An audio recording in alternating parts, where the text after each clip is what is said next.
대성당은 그 지어진 그 역사가 120년 동안 지어졌다고 합니다. 대단한 거죠. 교황이 그곳에 계시고 또 교황들이 돌아가시면 그곳에 또 묻습니다. 그 베드로 사도를 기념하는 대성당 회중석 중앙에 라틴 말로 누가복음 22장 31절 32절이 기록되어 있습니다. 시몬아 시몬아 보라 사탄이 너희를 밀가부르듯 하려고 요구하였으나 그러나 내가 너를 위하여 내 믿음이 떨어지지 않기를 기도하였노라. 이 말씀을 보면 사실 베드로에게 있어서 어쩌면 숨기고 싶은 그런 부분을 드러내고 있는 것입니다. 그 대성당에 하필이면 왜 이 말씀을 기록해 놨을까? 베드로의 입장에서는 가장 부끄러운 대목일 것이 분명할 텐데 여기서 가르치는 아주 너무 중요한 교훈이 있습니다. 뭐냐면 베드로의 믿음은 시험당한다 하는 것입니다. 키질을 당합니다. 밀 까부르듯 하려고 키질을 당한다. 밀 까부를 때 알곡이 드러날 것이 분명합니다. 그러나 밀 까부를 때 알곡이 드러나는 것뿐만 아니라 사실은 알곡조차도 날려버릴 가능성이 얼마든지 있습니다. 그럼에도 불구하고 사탄은 키질을 합니다. 이 베드로의 믿음을 시험합니다. 이게 진짜냐 가짜냐. 예수님께서 그 자체를 막질 않으시고 오히려 시험당하는 베드로를 위해 기도하신다 말씀하셨습니다. 마찬가지로 오늘 우리의 믿음도 시험당합니다. 키질을 당합니다. 진짜 믿음인가? 그러다가 자칫 잘못하면 우리 믿음조차 다 날려버릴 가능성이 있음에도 불구하고 사탄이 키질하는 것을 주님이 놔두시면서 오히려 기도해 주십니다. 우리 믿음이 그래도 이렇게 보존되고 신앙생활 잘하고 있는 것은 기도하시는 주님의 은혜 때문인 줄 믿습니다. 근데 이것이 이 키질이 계속되는데 언제까지 계속되느냐? 우리의 믿음이 시험당하는데 언제까지 계속당하느냐? 우리 믿음이 진짜인 것이 드러날 때까지.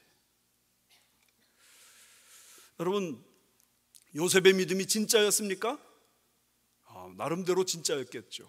그런데 그 믿음이 진짜라는 사실이 노예로 끌려가면서 또 죄수로 감옥에 들어가면서 키질당한 것입니다.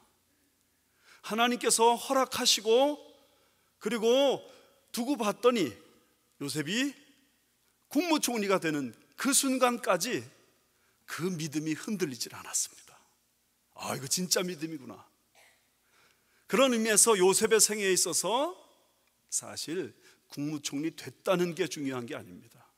정말 그의 믿음이 그 마지막 정말 고통의 한계 상황에 이를 때까지 흔들리지 않고 갔다. 하나님이 그를 높여주시는 그날까지 갔다. 이게 대단한 것입니다. 여러분, 그런 의미에서 아브라함은 믿음의 조상이라고 하는데 그가 그냥 저절로 믿음의 조상이 되질 않습니다. 지난주에 말씀드렸던 대로 먼저는 떠나는 시험을 하나님이 당하게 하십니다. 너의 본토 친척 아비집을 떠나라. 어떻게 떠나요? 여기서 내 뿌리가 있는데, 여기 내 모든 것 있는데, 여기 다 쌓아놨는데 어떻게 떠나요? 그런데 믿음은 그 말씀 따라 떠나가는 것이었습니다. 아브라함은 그 믿음에서 승리하여서 과감하게 떠나 갈 바를 알지 못하고 출발했지만 하나님이 약속하신 가나안 땅에 도착했습니다. 거기서 시험이 끝난 게 아닙니다. 두 번째 시험이 기다리고 있는데 이번에는 기다리는 시험입니다. 떠나가는 시험은 떠나가면 되니까 어떻게 보면 쉽습니다. 그런데 기다리는 시험은 이건 대단히 어려운 것입니다. 긴 시간이 요구되는 것입니다. 여러분, 가능성이 있는 일을 기다리는 것도 만만치 않습니다. 여기 우리 애기 어머니들 가운데 요 젖먹이 이거 유치원만 가면 내가 살겠다 그러는 분들 계실 거예요. 근데 갈 거예요. 분명히 유치원 갑니다. 걱정하지 마세요. 기다리면 갑니다. 분명히 가는 거 기다리는 것도 쉬운 일이 아니에요. 이 아기들을 안고 오시는 엄마 아빠들 마음을 좀 이해해 주시고 그분들 격려하시기 바랍니다. 아멘 하시는 분들만 그 고통 아는 거야. 애들이 중학생 고등학생 때 자꾸 막 문제 일으키고 힘들잖아요. 그런데 대학 가면 다 자기들도 자리를 잘 잡아요. 그러니까 기다리는 것이 그건 가능성이 있는 것을 기다리는 거니까 그렇게 힘들질 않아요.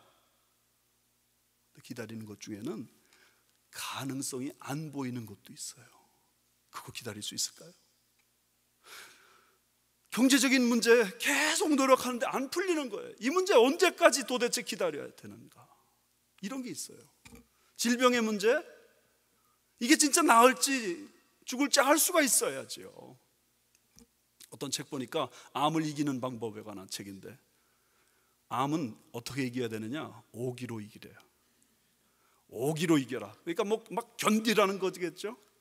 근데 사실은 그 오기가 기다리라는 의미의 오기가 아니라, 첫 번째 감사하기, 두 번째 기도하기, 세 번째 잘 먹기, 네 번째 잘 자기, 다섯 번째 기뻐하기. 그걸로 기다려라. 그러면 암을 이긴다. 그런데 그냥 책에서 하는 말이고, 실제로 암당한 환자가 자기 앞에 죽음이 경각간에 달린 것 같기도 한데 거기서 그저 믿음으로 잘 참고 기다린다는 거, 이거 보통 일이 아닙니다. 우리 인격이 지정으로 돼 있잖아요. 지성이 반발해요. 도대체 내 병이 나을 거라는 과학적 물증이 없는데 어떻게 끝까지 기다리겠어요? 아브라함의 경우로 보면 사라가 이미 여성의 생리가 끊어진 다음에 하나님이 말씀하시는 거예요. 너에게 아들이 있으리라. 그런데 이게 얼마나 비과학적이에요? 비상식적이잖아요. 하나님 이걸 어떻게 기다려요? 두 번째, 감정의 문제. 기다리는 게 1년, 2년이면 기다릴만 할지도 몰라요. 1년이 지나고 2년이 지나고 10년이 지나고 15년이 지나고 20년이 지나고 그래도 아이가 안 생기는데 기다리라고요? 해마다 시작할 때 혹시나 그러고 시작하는데 연말에는 역시나. 얼마나 힘들어요. 뿐만 아닙니다. 의지의 한계. 정말 이건 너무 힘든 거예요. 자꾸만 꼬부랑 할아버지가 돼가고 있는 아브라함이 기다려요. 꼬부랑 할머니가 돼가고 있는 사라가 기다려요. 이거 보통 일이 아닌 거예요. 얼마나 힘들어요. 그죠? 기다리다 안 되니까 이제 하나님이 말씀하셔도 반발이 확 일어나요. 아브라함의 이름을 처음에 아브람이었는데 아브라함으로 바꿔주세요. 창세기 17장. 아브람이라고 할 때는 고귀한 아버지라는 뜻이고, 아브라함이라고 할 때는 열국의 아버지라는 뜻이에요. 그러면 열국의 아버지면 일단 자식이 좀 많아야지 열국이 만들어질 가능성이 있잖아요. 그런데 지금 나이가 99살인데 이름 딱 바꿔주시고 내가 너에게 이제 사라를 통해 아들을 주겠다, 하나님 그렇게 말씀하셔요. 근데 그때 아브라함의 마음속에 제일 먼저 떠오른 생각이 뭔 줄 알아요? 아이고, 100세 된 사람이 어떻게 자식을 낳을까? 사라가 90세니 어찌 출산하리요? 이게 아브라함의 마음에 제일 먼저 떠오른 생각이에요. 그리고 그 생각 딱 떠오르면서 입으로 탁 내뱉은 말, 이스마엘이나 하나님 앞에 살기를 바라나이다. 그냥 이스마엘 살아가지고 그 이스마엘 잘 자라서 내 대신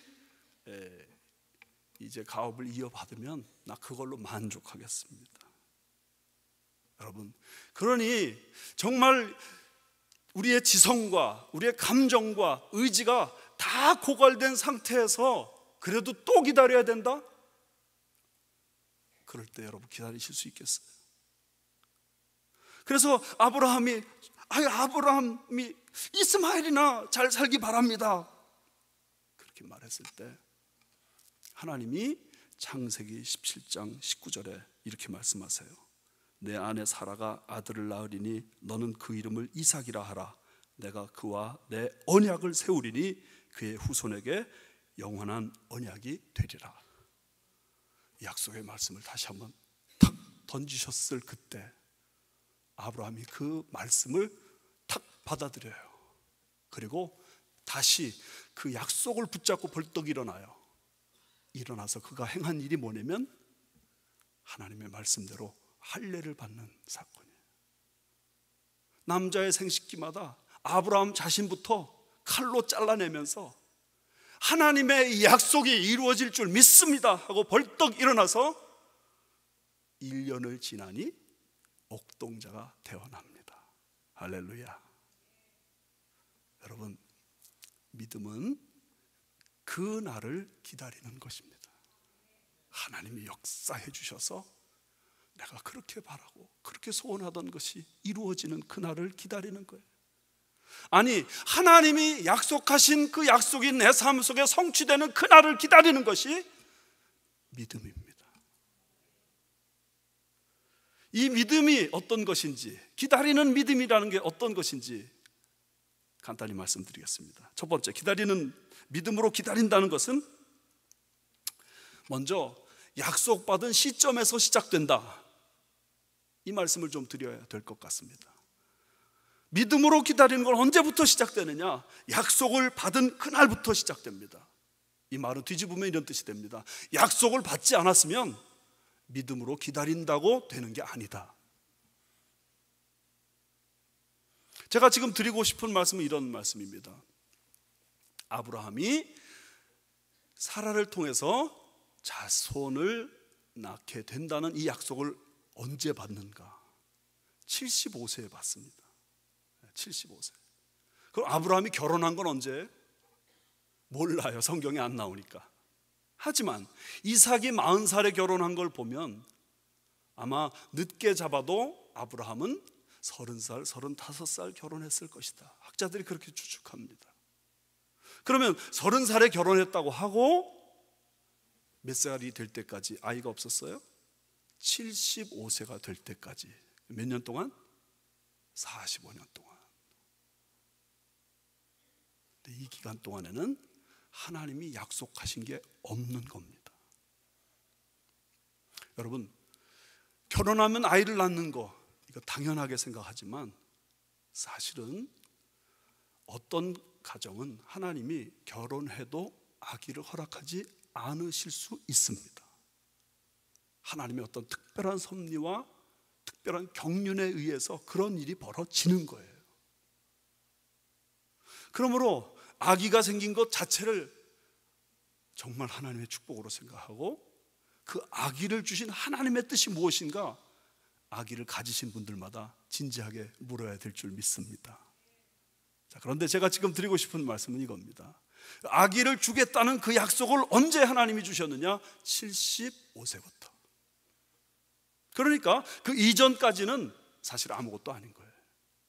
믿음은 만병통치약이 아닙니다. 무조건 내가 바라는 것을 주여 믿사오니 하고 주실 줄 믿사오니 하고 기다린다고 부르짖는다고 하나님이 주시는 게 아닙니다. 하나님 어떤 걸 주시냐고요? 약속하신 그것을 주시는 겁니다. 여러분, 그런 면에서 우리가 믿음은 하나님의 약속을 시점으로 해서 기다리는 것이다. 이것을 기억하시기 바랍니다. 두 번째, 믿음으로 기다린다는 것은 뭐냐?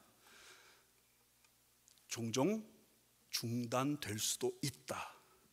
믿음으로 기다리는 것도 중단될 수 있다. 믿음은 기다림입니다. 그런데 이 기다림은 대단히 힘든 싸움입니다. 끝까지 계속 요셉처럼 줄기차게 기다리고 또 기다려서 하나님이 그 약속을 성취하시는 것을 보면 좋겠지만 그것은 보통 일이 아닙니다. 그렇기 때문에 믿음이 있다고 하는 사람조차도 가끔은 지치고 낙심하고, 그래서 믿음을 포기하고 주저앉을 때가 있을 수 있다, 그 얘기입니다. 그런 의미에서 믿음은 달리기로 비유한다면 100m 단거리 달리기가 아닙니다. 단거리 달리기에서 한눈 잠깐 파는 사이에 상대 선수는 이미 골라인을 지나가고 있습니다. 그럼 뭐냐? 믿음은 장거리 마라톤 달리기와 같습니다. 마라톤 달리기, 물론 처음부터 계속 달리죠. 그러나 페이스를 조절합니다. 심지어 너무 힘들면 잠깐 쉬기도 합니다. 그러면서도 골라인에 가기만 하면 되죠. 그렇죠? 믿음을 가지고 있지만 아브라함도 그 믿음이 중단된 적이 있었다. 성경이 그것을 계속 말합니다. 믿음의 조상이라고 하면서도 그 믿음의 조상조차도 믿음이 중단될 때가 있었습니다.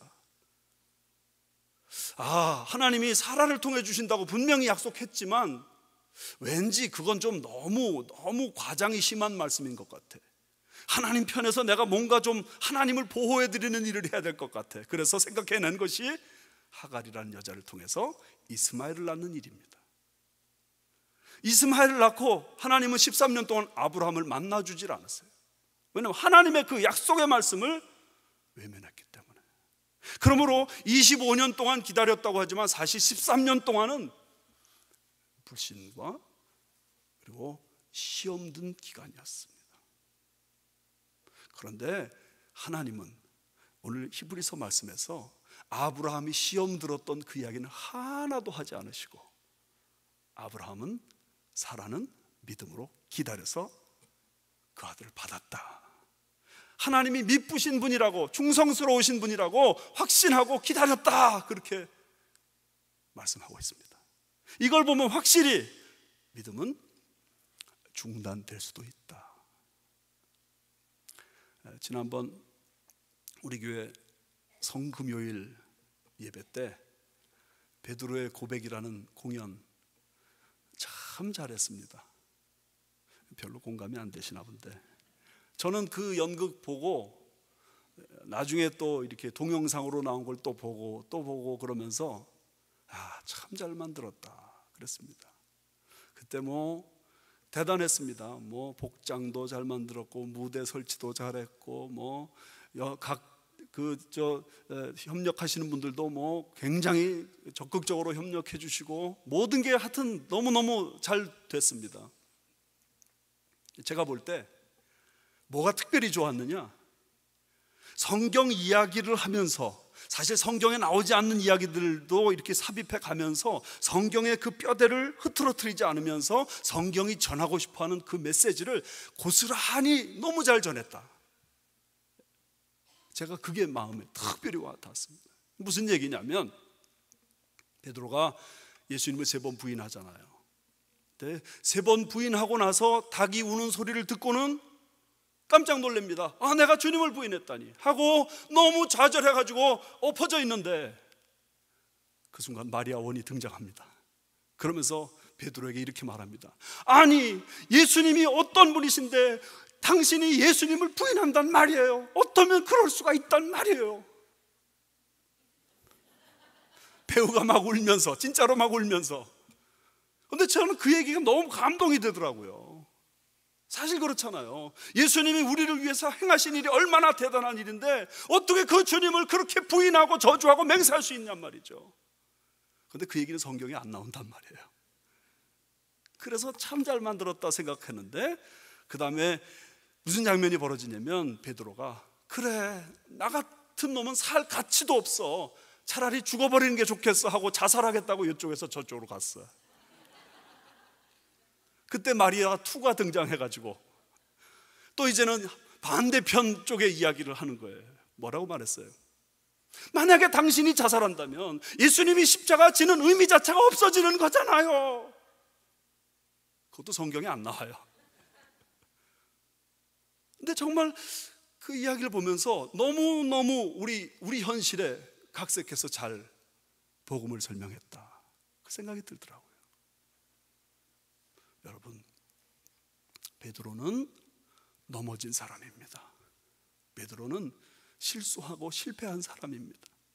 그런데 그 이야기를 듣고 벌떡 그 자리에서 일어나서 심히 통곡하고 회개하고 새 출발하는데 베드로의 베드로됨이 있습니다. 가룟 유다는 그걸 몰랐던 거예요. 가룟 유다가 그렇게 기가 막힌 잘못을 저질렀지만 만약에 하나님 앞에 회개하고 심히 통곡하고 새로 출발하기를 결단했다면 주님이 버리셨을까? 저 그렇게 생각하지 않습니다. 사랑하는 여러분, 여러분 가운데 신앙생활 하다가 방황하고, 아니 그거 방황이라고 안 하지, 방학하시고 안식년 즐기다가 오신 분 계시죠? 방학하는 그 기간 주님이 정죄하시는 게 아니라 돌아온 그 결단을 귀하게 여기시는 줄 믿습니다. 참 잘하셨어요. 정말 잘하신, 인생일 때 가장 잘하신 일이 그 일이에요. 혹시 아직도 방학 중이라고 생각되시는 분 있다면 다시 결단하세요. 주님이 날 영원히 안 쓰실 것 같다 그렇게 생각되시는 분 있다면 아니요, 다시 도전하세요.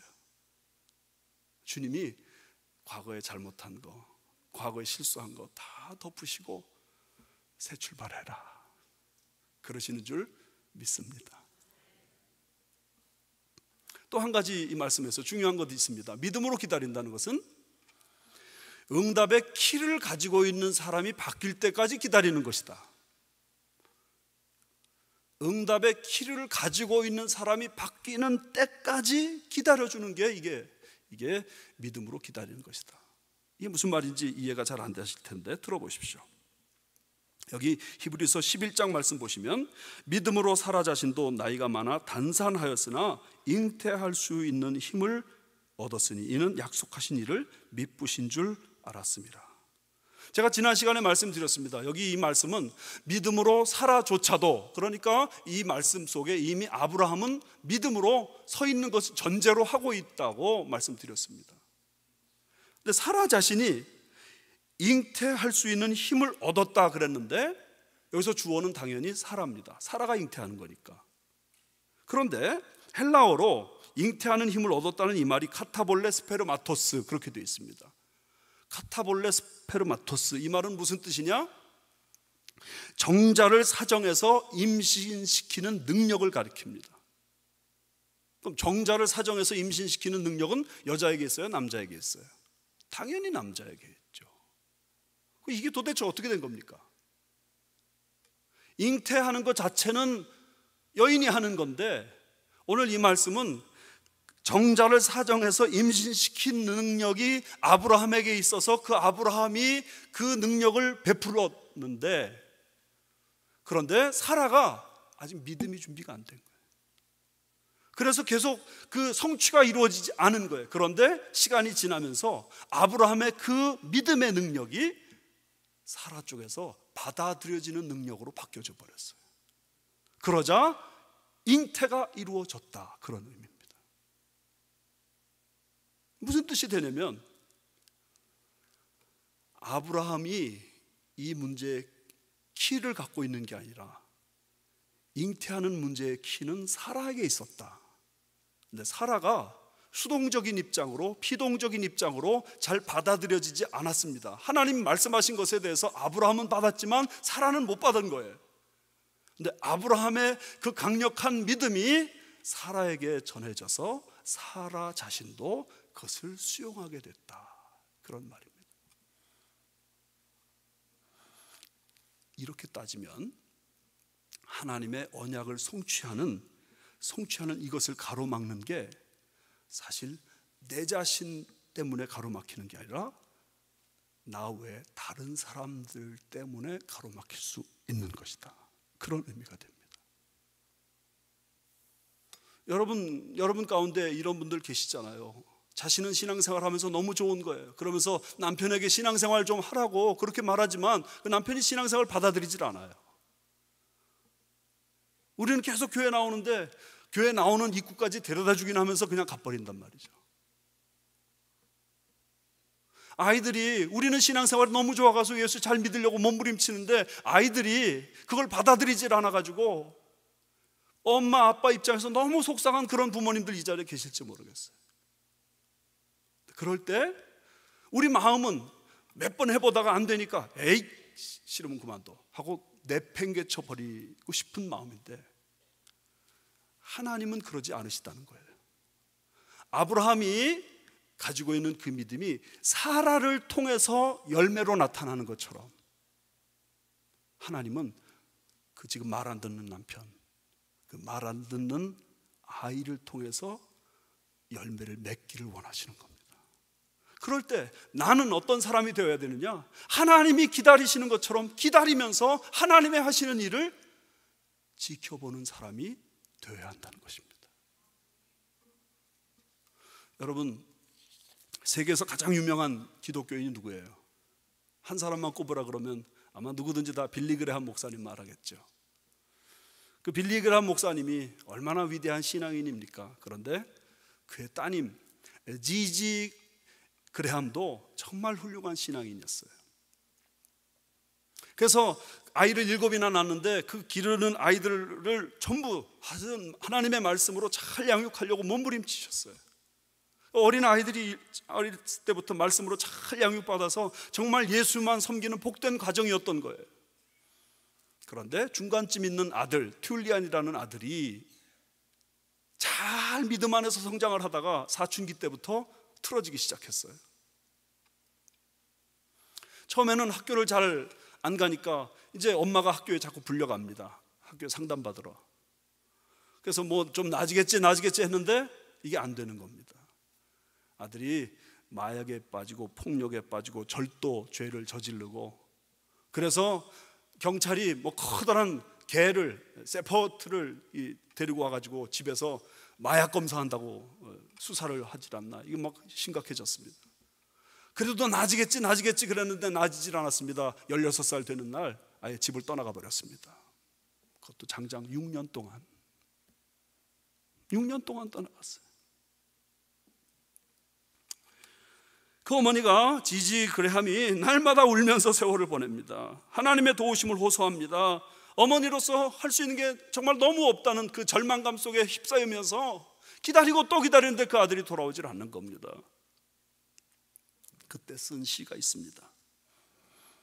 주님, 그를 돌려보내소서. 이곳으로 다시 돌려보내소서. 그러나 그가 멀리 있는 동안에도 그에게 가까이 계시옵소서. 그리고 근심하는 나의 심령에 평화를 주소서. 날마다 흐르는 눈물이 기도로 변하게 하소서. 무엇을 해야 할지, 어디서 시작해야 할지 모르는 나이기에 주님, 오늘의 제물로 괴로운 어머니의 상한 심령을 받으소서. 그리고 내 아이를 돌이키시사 집에 머물게 하소서.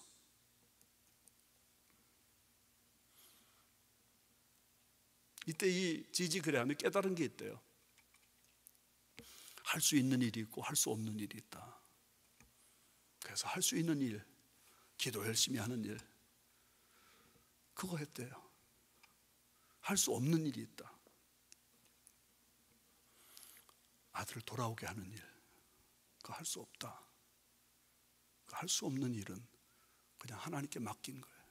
하나님께 맡기고 그냥 기도하면서 눈물로 부르짖었어요. 그런데 그 집 나간 아들이 6년 만에 돌아왔습니다. 돌아오는데 집으로 돌아오지 않고 제일 먼저 교회로, 그것도 걸프렌드 하나 데리고 21살 돼서 교회로 돌아왔어요. 그 걸프렌드와 결혼하고 지금 아들 둘 낳고 이제 목사님이 돼 있답니다. 그 어려움을 겪을 때 그의 남편 스티븐이 한 말이 참 기가 막힌 말이 있습니다. 인내란 무엇인가? 완성을 바라보는 믿음이다. 완성을 바라보는 믿음이다. 완성된 것을 바라보는 믿음이다. 아직 진행 중일 때는 누구든지 다 아직 제대로 된 모습이 아닌 거예요. 듀일리아는 진행 중이었던 거예요. 과정에 있던 거예요. 그럴 때는 그 모습이 아름답지 않아요. 근데 인내란 무엇인가? 그 과정을 지나 목표점에 도달한 그날을 바라보는 거. 여러분, 이때 그 기록에 의하면 할아버지 빌리 그레함과 할머니 룻 그레함도 얼마나 눈물로 지새웠는지 몰라요. 세계적인 위대한 부흥사요, 가장 위대한 그리스도인이라고 알려지면 뭐합니까? 막상 자기 손자는 지금 믿음을 부인하고 교회를 등지고, 그리고 술, 마약, 폭력, 온갖 나쁜 짓을 저지르는 죄악의 구덩이에 있는 거예요. 그래서 그렇게 간절히 기도하고 기도했는데 하나님이 그 아들을 돌려주셨습니다. 여러분, 그런 면에서 응답의 키를 쥐고 있는 그 딜리한을 변화시키기 위해서 계속 기도한 지지 그레함처럼 여러분 주변에 응답의 키를 쥐고 있는 그분들 낙심하지 말고 기도하고 기다려주시기 바랍니다. 왜 그래야 되느냐? 사실은 하나님께서 나를 또 그렇게 기다려주셨거든요. 우리가 그 사랑을 알기 때문에 우리도 그 사랑을 본받아 응답의 키를 쥐고 있는 그를 기다려줄 때 하나님은 역사를 일으켜 주실 줄 믿습니다. 이렇게 믿음으로 기다리는 사람이 두 가지 기억해야 됩니다. 첫째는 믿음으로 기다리는 그 자체가 하나님과의 동행이다 하는 사실입니다. 사실 문제가 해결되지 않으니까 지지 그레함이 계속해서 하나님 앞에 부르짖고 간구할 수밖에 없었어요. 그렇게 간구하고 매달리다 보니까 자기가 놀라운 그리스도인이 되어 있는 거예요. 우리도 마찬가지예요. 당장 하나님이 응답해 주시면 얼마나 좋겠어요. 암병을 뚝딱 고쳐주시고 나간 사람이 얼른 돌아오고 뭐 이러면 얼마나 좋겠어요. 그러면 하나님 붙잡고 있는 그 줄도 느슨해지는 거예요. 그 문제 해결 안 되니까 더 하나님께 가까이 나가고 부르짖고 매달리고 그랬는데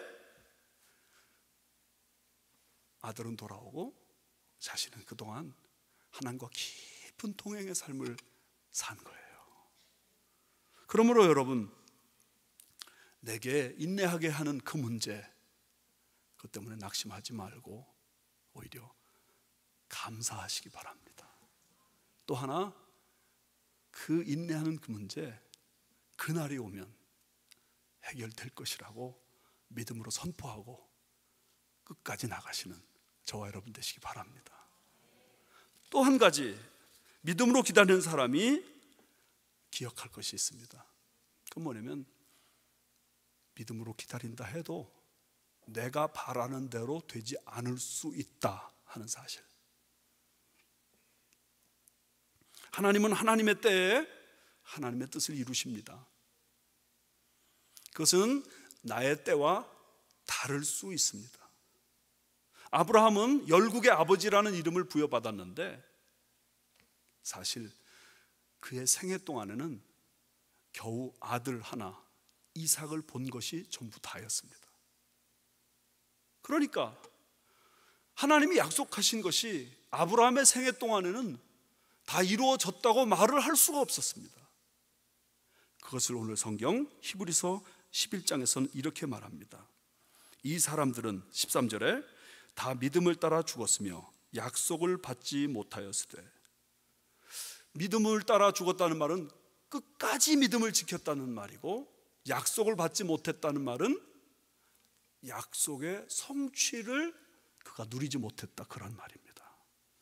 다만 그것들을 멀리서 보고 환영하며, 무슨 말입니까? 멀리서 본 거예요. 그저 이삭 하나 본 거예요. 그러면서도 그 이삭 하나가 이제 앞으로 장차 하나님의 약속이 이루어질 것에 대한 원대한 꿈이 돼가지고 그것을 너무 기쁘게 생각하면서 환영하고 손은 들었다, 그런 의미인 것입니다. 그러면서 그들은 땅에서는 외국인처럼 나그네처럼 살았다고 말합니다. 우리는 어떻든 간에 이 땅에서 외국인이요 나그네입니다. 우리가 이 세상에서 바라는 모든 것이 다 이루어지지 않을 수 있습니다. 내가 바라는 대로 경제적인 문제가 다 해결되지 않을 수 있고, 내가 바라는 대로 아들, 딸의 문제가 다 해결되지 않을 수가 있고, 내가 바라는 대로 모든 문제가 다 풀리지 않을 수도 있습니다. 그런 면에서 우리는 외국인이요 나그네입니다. 그럼 무엇인가? 그 일을 통해서 우리는 나온 바 본향이 아니라 더 나은 본향, 하나님이 우리를 위해 주신, 친히 지으신, 계획하시고 지으신 성을 사모하는 자가 되게 하십니다.